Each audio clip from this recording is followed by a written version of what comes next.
ಇನ್ನು ಬಾಗಲಕೋಟೆಯಲ್ಲೂ ಕೂಡ ದೇವಸ್ಥಾನಗಳನ್ನ ಬಂದ್ ಮಾಡಲಾಗ್ತಿದೆ.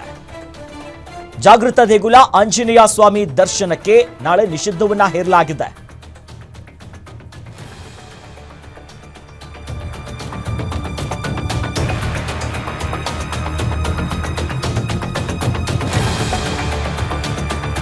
ರಾತ್ರಿ 9 ಗಂಟೆಯ ಬಳಿಕ ಬಹಳ ಪ್ರಮುಖವಾಗಿ ಗ್ರಹಣ ಮುಕ್ತಾಯದ ಬಳಿಕ ಆಂಜನೇಯ ಸ್ವಾಮಿಗೆ ನಾಳೆ ವಿಶೇಷ ಪೂಜೆಯನ್ನ ಕೊಡ್ತಾರೆ. ಅಂದ್ರೆ ಸೋಮವಾರ ಎಂದಿನಂತೆ ಭಕ್ತರ ಅವಕಾಶಕ್ಕೆ ಅವರ ದರ್ಶನ ಮಾಡೋದಕ್ಕೆ ಭಕ್ತಾಭಿಮಾನಿಗಳಿಗೆ ಅವಕಾಶ ಇದೆ.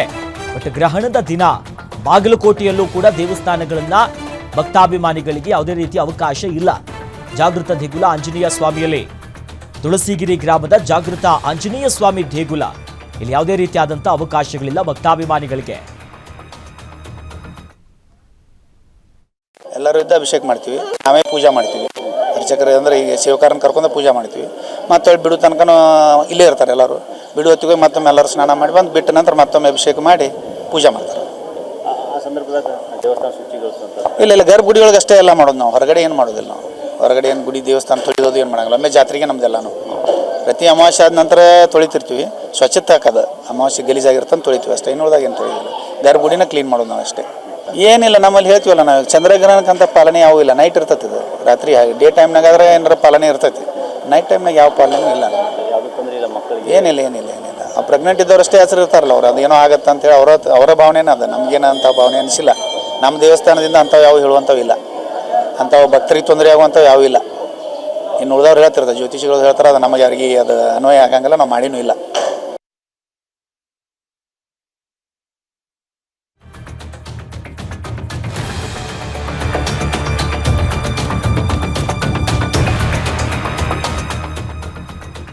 ಜಿಲ್ಲೆಯ ಹಲವು ದೇವಾಲಯಗಳಲ್ಲಿ ನಾಳೆ ಗ್ರಹಣ ಮುಗಿದ ನಂತರ ದೇವಾಲಯವನ್ನ ಶುದ್ಧೀಕರಣ ಮಾಡ್ತಾರೆ. ದೇಗುಲ ಶುದ್ಧಿಗೊಳಿಸಿ ಪೂಜೆಗಳು ನೆರವೇರುತ್ತೆ. ಗ್ಯಾರಂಟಿ ನ್ಯೂಸ್ಗೆ ವಸಂತ ಪರಮೇಶ್ವರಿ ದೇಗುಲದ ಅರ್ಚಕರು ಈ ಬಗ್ಗೆ ಮಾಹಿತಿ ಕೊಟ್ಟಿದ್ದಾರೆ. ದೇವಾಲಯದ ಪ್ರಧಾನ ಅರ್ಚಕ ದತ್ತಾತ್ರೇಯದಿಂದ ಏನೆಲ್ಲ ಇರುತ್ತೆ, ಯಾವ ರೀತಿಯಾಗಿರುತ್ತೆ ಅನ್ನೋದ್ರ ಬಗ್ಗೆ ಮಾಹಿತಿ ಕೊಟ್ಟಿದ್ದಾರೆ. ಹೊಡಿಗೆರೆ ತಾಲೂಕಿನ ಅಂಗಡಿ ಗ್ರಾಮದಲ್ಲಿರುವಂತಹ ದೇವಸ್ಥಾನ ಚಂದ್ರಗ್ರಹಣದ ಹಿನ್ನೆಲೆಯಲ್ಲಿ ಚಿಕ್ಕಮಗಳೂರಿನ ದೇವಾಲಯಗಳು ಬಂದಾಗಿರುತ್ತೆ. ಜಿಲ್ಲೆಯ ಪ್ರಮುಖ ಹಲವು ದೇವಾಲಯಗಳಲ್ಲಿ ನಾಳೆ ಯಾವುದೇ ರೀತಿಯಾದಂತಹ ಪೂಜೆ ಕಾರ್ಯಗಳಿರಲ್ಲ. ಗ್ರಹಣ ಕಾಲ ಮುಗಿದ ನಂತರ ದೇವಾಲಯವನ್ನ ಶುದ್ಧೀಕರಣ ಮಾಡಿ ಶಾಸ್ತ್ರಬದ್ಧವಾಗಿ ಆ ಶುದ್ಧೀಕರಣದ ಕಾರ್ಯವನ್ನ ನೆರವೇರಿಸಿದ ನಂತರವೇ ಪೂಜಾ ಇರುತ್ತೆ. ಈ ಬಗ್ಗೆ ಗ್ಯಾರಂಟಿ ನ್ಯೂಸ್ಗೆ ವಸಂತ ಪರಮೇಶ್ವರಿ ದೇಗುಲದ ಅರ್ಚಕರು, ದೇವಾಲಯದ ಪ್ರಧಾನ ಅರ್ಚಕ ದತ್ತಾತ್ರೇಯ ಅವರು ಕೂಡ ಮಾಹಿತಿಯನ್ನ ಕೊಟ್ಟಿರುವಂತದ್ದು. ಹೀಗಾಗಿ ರಾಜ್ಯದ ವಿವಿಧ ಭಾಗದಲ್ಲಿ ಪ್ರಮುಖ ದೇವಾಲಯಗಳನ್ನ ನಾಳೆ ಭಕ್ತರಿಗೆ ಯಾವುದೇ ರೀತಿಯಾದಂತಹ ಅವಕಾಶ ಇಲ್ಲ. ವಿಶೇಷ ಪೂಜೆ ಕಾರ್ಯ ಹೊಸದಾಗೇನಾದ್ರೂ ವಿಶೇಷಗಳೇನಿರುತ್ತಲ್ಲ ಯಾವುದೂ ಕೂಡ ನಾಳೆ ಇರಲ್ಲ. ಗ್ರಹಣ ಕಾಲ ಮುಗಿದ ನಂತರದಲ್ಲೇ ದೇವಸ್ಥಾನದಲ್ಲಿ ಶುದ್ಧಿ ಕಾರ್ಯವನ್ನ ಮಾಡಿ ನಂತರದಲ್ಲಿ ಭಕ್ತಾಭಿಮಾನಿಗಳಿಗೆ ದೇವರ ದರ್ಶನ ಮಾಡೋದಕ್ಕೆ ಅವಕಾಶವನ್ನ ಕೊಡ್ತಾರೆ.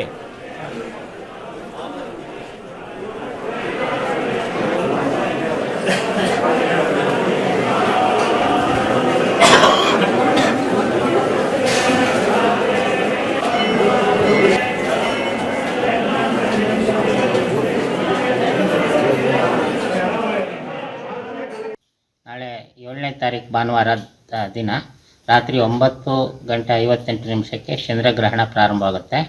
ಹಾಗೆ 8ನೇ ತಾರೀಕು ಬೆಳಗಿನ ಜಾವ 1:26 ಗ್ರಹಣ ಮುಕ್ತಾಯಗೊಳ್ಳುತ್ತದೆ.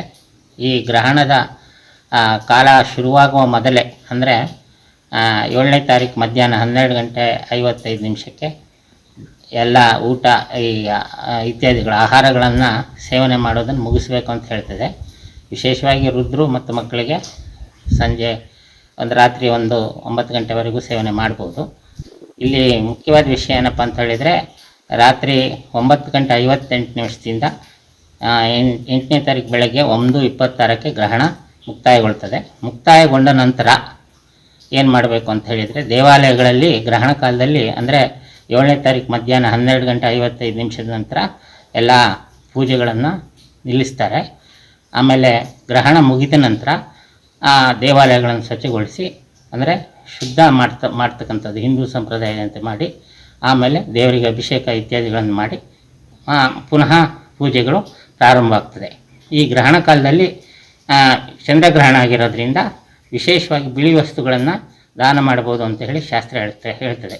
ಎಲ್ಲರೂ ಮಾಡ್ಬೋದು, ಅಂದರೆ ಅಕ್ಕಿ, ಬಿಳಿ ಬಟ್ಟೆ ಹಾಗೂ ಹಾಲು ಇಂಥವುಗಳನ್ನು ದಾನವಾಗಿ ಕೊಡ್ಬೋದು ಅಂತೇಳಿ ಹೇಳ್ತದೆ. ಹಾಗೆ ಈ ಗ್ರಹಣದಿಂದ ಏನು ಸಮಸ್ಯೆಗಳೇನಾದ್ರು ಇದೆಯಾ ಅಂತಕ್ಕಂಥದ್ದು, ಅಂದರೆ ಈ ಗ್ರಹಣ ಅಂತ ಹೇಳಿದರೆ ಸಹಜವಾಗಿ ಹಲವಾರು ರೀತಿಯ ತೊಂದರೆಗಳು ಜಗತ್ತಿನ ಮೇಲೆ ಇರ್ತದೆ. ಅಂದರೆ ಭೂಕಂಪ ಮತ್ತು ವಿಶೇಷವಾಗಿ ಮಳೆ ಹೆಚ್ಚಾಗ್ತಕ್ಕಂಥದ್ದು, ರಾಜಕೀಯ ಅಸ್ಥಿರತೆ ಇವೆಲ್ಲ ಇದ್ದೇ ಇರ್ತದೆ. ಇಂತಹ ಅಸ್ಥಿರತೆಗಳು ಗ್ರಹಣದ ನಂತರದ ದಿನಗಳಲ್ಲಿ ಹೆಚ್ಚಾಗ್ತದೆ ಅಂತ ಅರ್ಥ. ಇಂಥ ಸಂದರ್ಭದಲ್ಲಿ ಈ ದೇಶದ ಪ್ರಜೆಗಳೆಲ್ಲರೂ ಕೂಡ ಶಾಂತಿಯಿಂದ ದೇಶ ಇರಲಿ, ಜಗತ್ತಿರಲಿ ಅಂತ ಹೇಳಿ ದೇವರ ಹತ್ರ ಪ್ರಾರ್ಥನೆ ಮಾಡೋದು ವೈಯಕ್ತಿಕ ಅಭಿವೃದ್ಧಿಗೆ ಮಾತ್ರ ಅಲ್ಲ, ಜಗತ್ತಿನ ಅಭಿವೃದ್ಧಿಗೂ ಪ್ರಾರ್ಥನೆ ಮಾಡ್ತಕ್ಕಂಥದ್ದು ಬಹಳ